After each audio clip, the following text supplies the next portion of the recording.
داسې د کاظم کاکا په دیوال ومخلو. بیا یې د فاروق دی له ډیران نه یو کاغذ راپورته کړو او پرې پاکې کړو. واپس وګرځېدل. ټوله غوسه یې زما په کوټګۍ سړه کړه. په لغته یې ووهله، ړنګه بنګه یې کړه. د دې علاوه پټکې یې کولې. ته دې بله ورځ دا مرداره پوزه ماته رانږدې کړه، پلان کیا بیستان کیا. او همداسې دې مثال ته ورته هغه د مچولو موضوع نه 2-3 میاشتې وروسته چې لا هم نه سره غږېدلو، یوه ورځ مې مور ټیکله پخوله. مروه د پاسه چې په څنډه ورناسته وه، خو داس ده چې کیسه یې په څه کې وه. خو کله یې چې زه تر څنګ تېرېدلم، مروې وویل: هو خاله، ځینې نوي ځوانان همداسې دي، لومړی په ځان پوی نه شي حمله وکړي، خو لږ دي چې وویروه ته به وایې چې ساه یې وخته، لکه پاڼه داسې به لړزېږي، تر کاله یې رنګ ځای ته نه راځي. او همداسې یوه ورځ یې د زردالو خستې ماتولې چې ما پې سترګې ولګېدلې، یو دم یې خیز کړل، جیګه شوه. څه ټکي اخوا وغورځولو، د چپ لاس ټولې ګوتې یې په خوله کې ننویستلې. څه په ملا راکږه، څه یې ګونډه راقاته کړه، کږه وږه ولاړه وه. په جفتو پښو یې پورته پورته خیزونه وهل، ځای په ځای څرخېده، په زور زور سوېدله. خدای چې سخته خندا یې راوستله، ځکه چې دا هم د ګوتو ټکلو په وخت کې زما د ماشومتوب له عادتونو نه عین شان تمثیل یې وکړ. خو ځان مې کلک کړل، دلته مې ونه خندل. شکریا حیرانه ورته ولاړه وه. یو مخ یې وویل: ته لرې کړه چې لږ خوږ دی که ډېر. زه ترې تېر شوم، د دهلیز په ور ننوتلم.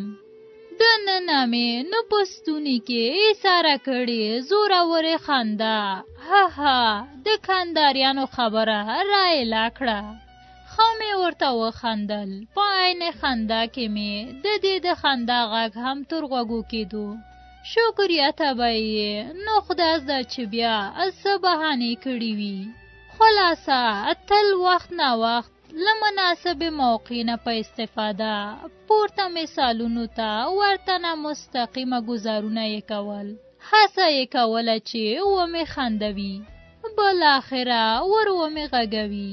شاید دا به په دې نه پوهېده چې هلک مې په وړاندې روحیه له لاسه ورکړې، که نه په زړه کې راپسې زیړی دی.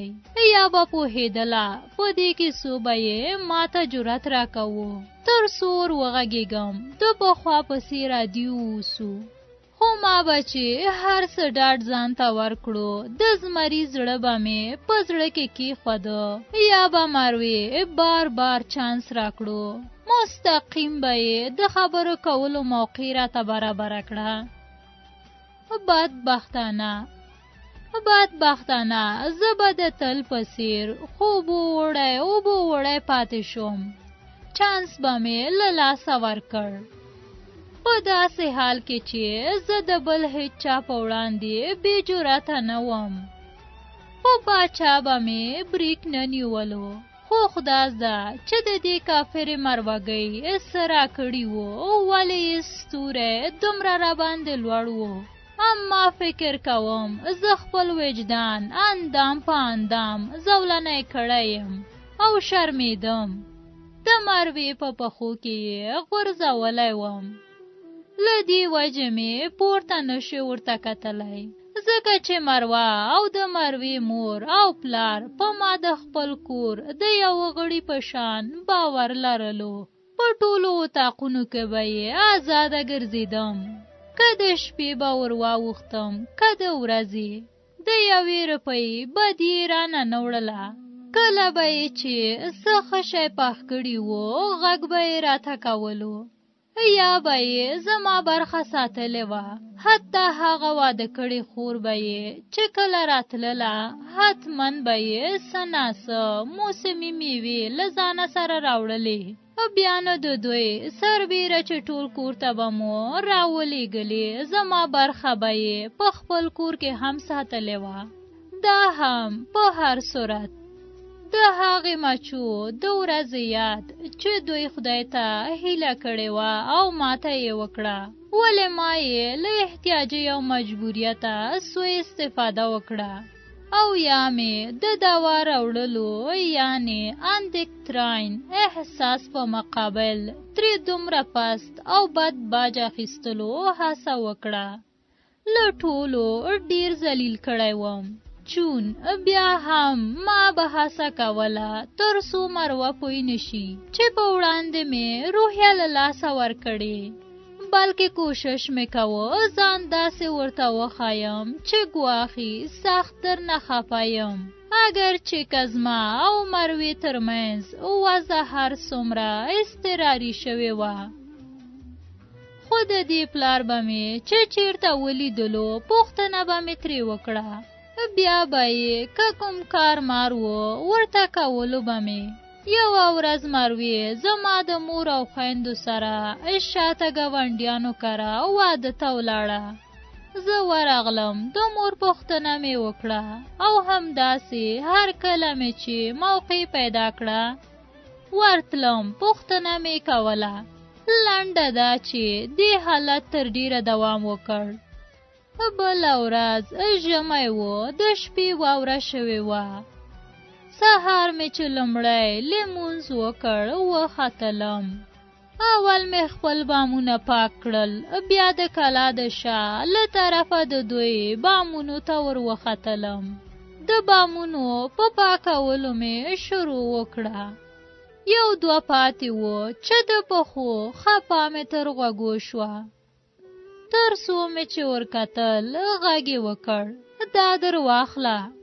چې ور ومې کتل مروه وه، د حویلۍ له طرفه د زینې په نیمایي کې راولاړه وه. سر او څه اندازه سینه یې ښکارېدله.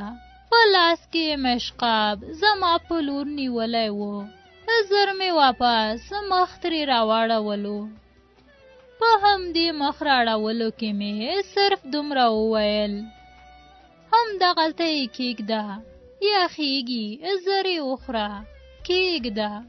مشقاب یې کېښودو. د دې چې څنګه اثر د بام له څنډې پناه شو، واوره پاکون مې وغورځوه، ورمنډې مې کړلې. چې کتل مې دوه دانې ښې ګرمې پراټې پخ کړې وې. لا هم لږ لږ غوړه پرې چونډل. زه نو له یو خوا ستړی او وږی وم، بل خوا یخ نیولی وم. په دې وخت کې به نو له پراټو ښه خواړه څه وو. پرې ور بسم الله مې کړه. دا یوه خو مې په دوه ګولو کې نوشي جان کړه. په دویمه مې چې شروع کوله او وړاندې د دالان په درینچه کې مې یو سایه تر سترګو شوه، لکه د دالان کې چې څوک وي. فکر مې وکړه شاید مروګۍ وي. ما به ساري چې پراټې خورم او که نه. د دې کیسې په لیدو کې زه هم د لومړۍ پراټې په دې ګولیو کولو یا د یو لوږي انسان په شان خوړلو وشرمېدم. خو هغه اوبه تر رخه تېرې شوې وې. د دوهمې په خوړلو مې نو بیا ډېر ادبانه د یو سرچشمه، د دومې په خوړلو مې نو بیا ډېر ادبانه د یو سرچشمه انسان غوندې پیل وکړ. د یوې سنځلې په اندازه مې رانیمه کړه او وروسته به مې 5-6 دقیقې ژوله، فقط لکه زوم چې په لومړي ځل د خواښې کره تللی وي. تر څو مې یوه اندازه خوړله نوره یخه شوې وه، ولې بیا هم تر دې نیمایي مې ور وخوړه. نور مې ګوتې په مشقاب کې تر پراټو لاندې اخبار په سونډو پاکې کړې. مشقاب مې واپس سره د پاتې نیمې پراټې د بام په ځای کې خوده اگر چې مړ نشم دا نیمه څه که دوه نورې هم وای نوشي جان کولی مې. مقصد پس له دې اتو نهو میاشتو لومړی ځل و چې دا دوه درې کلمې خبرې مو مستقیما سره وکړې. تر پسرلي مو دا لړۍ همداسې وساتله چې ډېر ضرورت به شو په لنډو کې به مو یو دوه خبرې سره وکړي. که څه هم دې به هڅه کوله چې دا ریکارډ مات کړي، خو په ما کې لا هم دا توانایي نه وه. د ټولو خبرو جواب به مې صرف د یو هو یا نه په ویلو ور لنډ کړ. بالاخره پسرلی نه پوهېږم چې د ثوره د میاشتې 15 کا 14 و چې طارق له کابل نه زنګ ووهه او وی ویل د کانکور نتایج اعلان شوي، زیری مې در باندې د مزار کمپیوټر ساینس پوهنځۍ ته کامیابي او زیاته یې کړه چې په 25 د ثور درسونه شروع کیږي، باید ځان ورسوي. د دې خبرې په اورېدو سخت خوشحاله شوم. طارق نه مې د مننې سربیره د زیري ورکولو وعده ورکړه. نور تلیفون قطع شو. رامنډې مې کړلې په مور او خویندو مې زیری وکړه. دوی هم بلا خوشحاله شول، حتی مور مې په ژړا شوه. د دې عادت و اکثره وخت بچی ډیره خوشحاله وه، په ځای د دې چې وخاندي اوښکې به یې راتویه شوې. څو لحظې نه وې وتلې چې کتلې مې مروې رامنډې راخیستې وې. ګمان کړم د وړوکې خور مې فرښتې له خولې خبره شوې وه. لومړی مې مور ته په خندا او خوشحاله کولو آواز وویل: خاله مبارک مبارک، خیر یوسې لورې ښاده شي. تاسو ته دې هم مبارک وي. اکبر خو تنها زموږ نه دی، ستاسو هم دی. بیا یې ما ته مخ راواړاوه. اکبره مبارک، ما خو دومره تکړه نه ګڼلې. خیر یوسې، بختور انجینر بشي. فرښتې خو ویل انجینرۍ ته کامیاب دی. تقریبا همداسې یې وګڼه. څه فکر کړې چې زه به ډېر خوشحاله یم که ته؟ زړه مې وی و تشکري ترې وکړم، خو له بده مرغه جرأت یاري ونه کړه. یوازې په لږ مسکا مې ځان تیر کړو. بیا مې مور ته مخ راواړاوه او وی ویل: هو رښتیا له ما نه خو هیر و. مورکۍ مې هم مبارکي ویله، ډېره خوشحاله وه. خیر یوسې لورې، مور ته د خدای جوړ وجود ورکړه. رښتیا هم د مروې په دې خوږو او پستو الفاظو بار بار مبارکۍ ویلو تمثیل یا یوازې زموږ خوشحاله کول هدف نه و، بلکې له هر حرکت نه ناسته ولاړه یې همدارنګ لحظه په لحظه یې زموږ او تر خپل کوره مستانه خوشحاله تللو راتلل. اخلاص د لمر سترګې په شان مطلق وړاندو هم حس کولای شو.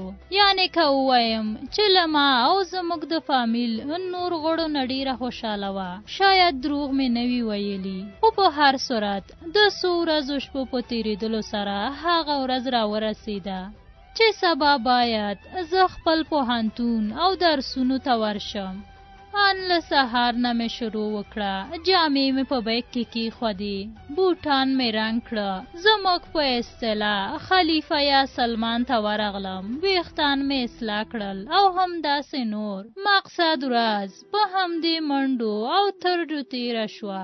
د ماښام اذان ته څو دقیقې پاتې وې. یوه سپینه نوې پلاستیکي خلطه یې چې په سر کې یې غټ غټ په انګلیسي تورو نوشته وه لاس کې رانیولې وه. تقریبا د یو چارک په اندازه څه پکې وه. تر څو مو له سترګو پناه کېدله دلته مې په مروګۍ ښې سترګې خښې کړې وې، ځکه تر شیشې دننه څوک نه ښکارېده. زه یې نه لیدلم. بل خوا مسافر کېدم. ما ویل خدا زده بیا څه وخت وینم. مروګۍ راغله. په دهلیز کې مې د مور سره مخامخ شوه او وی ویل: دغه واخله، اکبر ته مې راوړي. څه وچه میوه ده، یو څو رنځوخې دي. خور مې راوړې وې، زموږ یې څوک نه خوري. په مسافرۍ کې ښې دي، که چېرته یې ټیکلې ته لاس ونه رسېږي وبه یې خوري.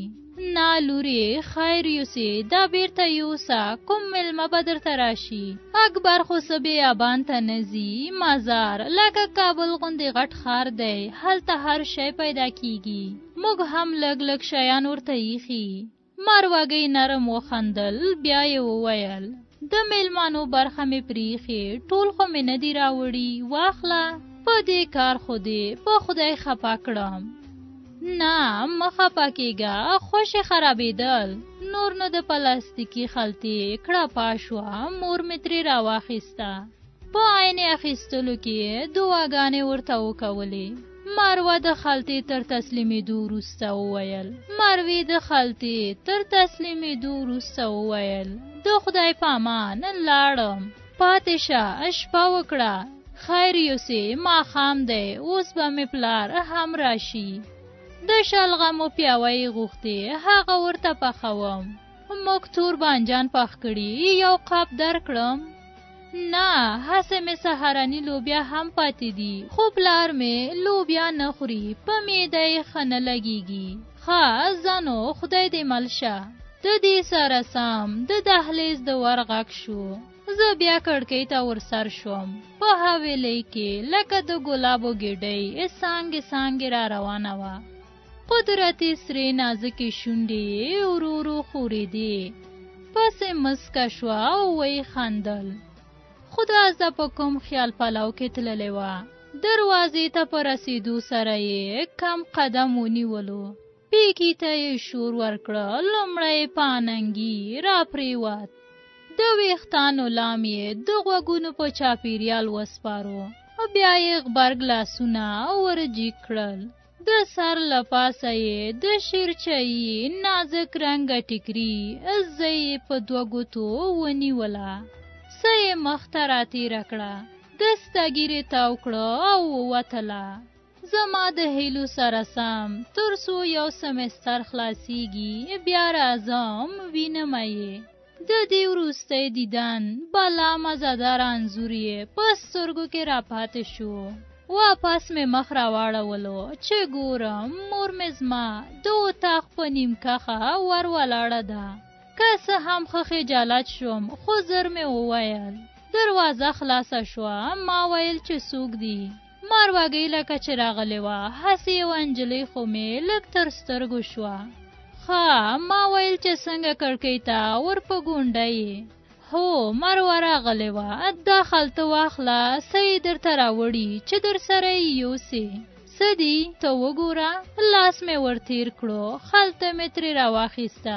چې کتل مې پکې یو پاکټ یې د 1 کیلو په اندازه چارمغز پیسته بادام شنه کشمش پاکټ کړي وو بل پاکټ کې رنځوخې وې زړه مې و د دې میوې له پاکټ نه یو څه راواخلم او ویې خورم چې راپورته مې کړه خوله یې داسې کلکه ورچسپولې وه چې په شکولو مې زړه ونه شو مور ته مې سترګې ورواړولې ویې شکوم اشتیا لرم نه پرېږده یې بیا دې بیک کې بادیږي والله مورې له موږ نه دوی ښه دي موږ خو هغه د چا خبره دا شیان لا پیژنو نه په اختر کې مو هم یو پاو سپېره نخود سیمیان چاکلیټ کشمش رانیولي وو د اختر په 15مه دومره نه و ترې پاتې چې ملا ته یې دم کړو هو زویا دا شیان یې مشره خور ورته راوړي کنه پلار بیچاره خو یې چې صرف هغه د ډوډۍ هم را پیدا کوي آفرین پرې سر مه پرې ګرځوه لنډه دا چې کالی مالی هم په بیک کې ځای په ځای کړه شپه شوه توراب استاز ته مې مازدیګر زنګ وواهه چې موټر کې د یو نفر ځای راته پرېږدي سهار وختي ان له اذانونو مخکې زنګ وکړ او ویې ویل راځه زر مې واسکټ واغوست بیک مې اوږې ته کړو په ویښتو مې ګوتې کش کړې یوازې مور مې ویښه شوه تر دروازې راپسې وه په دروازه کې مو خدای پاماني وکړه زه ترې زر راووتلم موټر کې کېناستلم حرکت مو وکړ تر څو چې سترګو کار کولو له شیشې مې لیدل مور مې په نیم کښه دروازه کې راپسې ولاړه وه. بالاخره سړک ته راووتلو، لا هم توره تیاره وه. لا یو نیم موټر هاخوا چې په مخه به راغلو څراغونه به یې ښکاره شول. نور هېڅ څه نه معلومېدل او همداسې یوازې د موټر د ماشین غږ او شاته سیټ کې د یاسین کاکا خریده. نوره خاموشي وه. پس له 1 ساعت مزل وروسته د اسمان لمنې راسپینې شولې. کراره نوره هم رڼا شوه. د دورانۍ بازار ته نارسیده. استاد موټر یو د تیلو پمپ ته ورتاو کړه او ویل دا لمونځ به وکړو. موږ هم ورسره امین کړه. ښکته شو. د پمپ په وړوکي مسجد کې مو لمونځ وکړ. واپس مو حرکت وکړ. شاوخوا 10 بجې وې. کابل ته ورسېدو. خدای چې سخت وږی وم، خو ډوډۍ مې ونه خوړله. وېرېدلم چې ناوخته نشي، بیا به د مزار موټر نه پیدا کېږي. په ګړندي قدم ښکته راغلم. د هوایي پله په هغې غاړه ټکسیوانانو نارې وهلې. بادام باغ، سرای شمالي، د یوې کرولا 1 نفر کم و. پکې ورکېناستم. حرکت یې وکړ. څو دقیقې وروسته سرای شمالي ته ورسېدو. بیک مې غاړه کې واچوه. د مزار اډې ته ور روان شوم. له یوې کراچۍ نه 2 بولاني هم په اخبار کې سره راونغاړل. چې اډې ته ورسېدم، یو مرسیډیز مخکې ولاړ و. ډریور یې نارې وهلې 2 نفره. هم دې ته ور وختلم. تر څو چې زه کېناستلم، بل نفر هم را پیدا شو. موټر چالان شو. د مخت په سیټ کې ناست ډنګر سپین ږیري غږ وکړ دعا د خیر. لاسونه مو پسې ورپورته کړل. ډریور یې له برک د سمال نه چلتار وهلی و. حرکت یې وکړ. د کوتل تر سره ډیره لاره بنده وه. د ډریور مو د نورو ډریورانو سره څو ځلې چغې پورته شوې. یو بل ته یې کنځلې کولې. تر کوتله هاخوا لاره خلاصه وه. طبیعت یې جوړ شو. سګرټ یې ولګولو. ما مې هم غلی د ګونډو ترمنځ د بولانیو اخبار را خلاص کړ. د څنګ ملګري ته مې هم د سر په ښورولو سره سات وکړ. خوله یې جینګه کړه. ګونګیانو غوندې لاس خولې ته جیګ کړو. ګواکې ما ډوډۍ خوړلې. خیر یوسې. نور مې نو د دې سره له بولاني یوه غټه ګوله را بېله کړه چې خولې ته مې کړه. داسې ترخه وه لکه زهر. هغه د چا خبره په 2 پښو یې ودرولم. له پوزې او سترګو مې اوښکې را روانې شوې. واپس مې اخبار کې راتوف کولو، خو له څنګ ناست ملګري نه وشرمېدم. زر مې 1-2 ځله غاښونه پرې را تخته کړل. غوټه مې تیره کړه. نور مې بیرته په اخبار کې وپیچلو. د خوړلو نه و. د ماشین او مخې چوکۍ ترمنځ قات کې مې ورتخته کړ. که څه هم ډېرې لاړې مې پکې وشړپولې، خو خوله مې لا هم ویده وه. بیخي نه پرې پوهېدم. دا هم په هر حال باور وکړئ، له معدې مې داسې سور تاو راختلو لکه د تناره نه. تر چارې کاره مې وضعیت ښه نه و. بس له هغې نه څه ښه شوم. اگر چې معده مې سوځېدله، زړه مې و ډریور ته ووایم د یو دوکان مخ ته د 100 سانو لپاره ودرېږه. 1-2 بسکټ را واخلم. خو خوا تر څو مې ورته ویل، بیک ته مې پام شو. د مروې رنځوخې را یادې شوې. زر پرې ورټیټ شوم. بیک مې خلاص کړ. په خلطه کې مې لاس ور واچولو. د پاکټ خوله مې ډېره کلکه ورپېچلې وه. مجبور شوم پاکټ مې له څنګ نه وشکولو او یو موټی مې ترې راواخیستې. له یو خوا زه ډېره وږی وم، بل خوا فکر کړم په شیدو کې یې پخ کړې وي. بل قسم خوشخوره پستې رنځوخې وي. په جبل سراج کې مې بیا لاس ور وغځوه. یو ښه موټی نورې مې راواخیستې. د سالنګ ښایسته منظره او د مروې خوندورې رنځوخې. هغه د مشرقیانو خبره بل رقم چکې لګولو. د سالنګ ښایسته منظره او د مروې خوږې رنځوخې هغه د مشرقیانو خبره بل رقم چکې لګولو. ان تر پلې خمرې مې خوړلې. لنډه دا چې د شپې 9 بجې وې مزار ته ورسېدلو. شپه مې هم دلته د اډې په هوټل کې تېره کړه.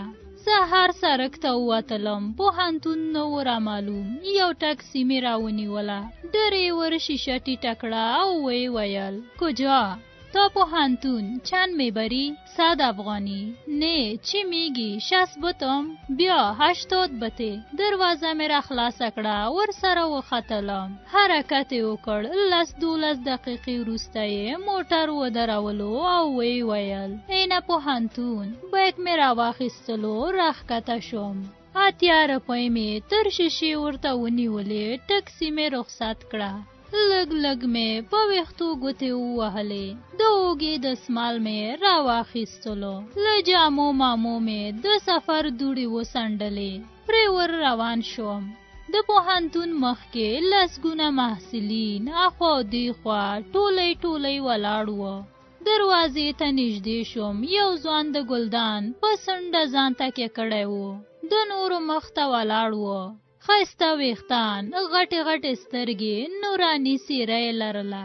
میده میده یې سره خندل. شک مې پرې راغی شاید پښتانه وي. لږ پښه نیولی شوم چې د دوی هم را پام شو. ور روان شوم. سلام مې ور واچوه. د علیکم سلام سره یې سم لومړی مخکینی هلک لاس راته ونیوه. بیا مې د نورو سره ستړي مشي وکړه. شک مې په یقین بدل شو. هلکان پښتانه وو. ورته خوشحاله شوم. ګلدان ته تکیه هلک وویل پوهنتون ته را کامیاب شوی؟ هو ښه ډېر ښه الله دې راوله. مننه ژوندی اوسې. د کوم ځای نه راغللې؟ له وردګو نه. مخامخ هلک ته مسک شو او ویې ویل اسف بچیه کار دې جوړ شو. نور ولاکه موږ بیخي ووینې. بیا یې ماته مخ راواړوه. د سر په واسطه یې د چپ لاس ملګري ته اشاره وکړه او ویې ویل اسف هم د وردګو دی. زه د ننګرهار یم. نوم مې فرید احمد دی. زیا لوګری دی. ښه خوشحاله شوم والله. مننه کوم. پوهنځي ته را کامیاب شوی؟ مننه کوم. کومې پوهنځي ته را کامیاب شوی؟ کمپیوټر ساینس ته. ښه څانګه ده. خدای دې ورته تکړه که. ژوندی اوسې ستاسو سره. ته به ستړی یې. زه لیلې ته ولاړ شه. دمه به جوړه کړې. بیا به راشو. ثبت نام به وکړو. زیا غږ وکړ هسې لا ستړي کېږئ چې اوسې تر لیلې بیایئ. 1 ساعت وروسته یې راولئ. معاون صاحب شته. زه ثبت نام به وکړو. هسې لا ستړي کېږئ چې اوسې تر لیلې بیایئ. 1 ساعت وروسته یې راولئ. زه ثبت نام به وکړو. مخ به مو یو شي. هو والله بده دې ونه ویل. راځئ. فرید احمد مو تر مخ شو. معاونیت ته ورننوتلو. یوازې معاون صاحب ناست و. سلام یې ور واچوه. ستړي مشي مو وکړه. معاون صاحب وویل فرید خیریت است؟ معاون صاحب خیریت است. این جوان قومی ماست. نو به پوهنځي کامپیوټر ساینس آمده. معاون صاحب ماته مخ راواړوه او ویې ویل آیدی نمبر پیشت است؟ بله. مرا همراه تذکیرت بته. آیدی نمبر او تذکیره مې ورکړل. په راغللو لیستونو مې یو نوم پیدا کړو. آیدی نمبر او تذکیره مې ورکړل. په راغلو لیستو کې مې نوم پیدا کړو. حاضري ته یې ورسولو. فرید احمد ته یې مخ راواړوه او ویې ویل دیگه چه خدمت باشه؟ قربانت شوم معاون صاحب. به اجازه شما باشه که اما حساب لیلیه را خلاص کنیم. برو پناهتان به خدا. له معاونیت نه راووتلو. د لیلیې د مدیر شعبې ته ورغلو. له اول سلام کلام وروسته فرید احمد زما په اړه خبرې ورسره شروع کړې. مدیر صاحب وویل په لومړي منزل کې 2 اتاق کې 5 چپرکټ خالی دی. فرید احمد په خندا کې ورغبرګه کړه. د 3 منزل 9 چپرکټ او بستر چاته ساتئ؟ تر څو لاندې منزل ډک نشي برسېره څوک نشو لیږلی. لاندې به هم ډک شي مدیر صاحب، دا زما ملګری ډېر ښه سړی دی.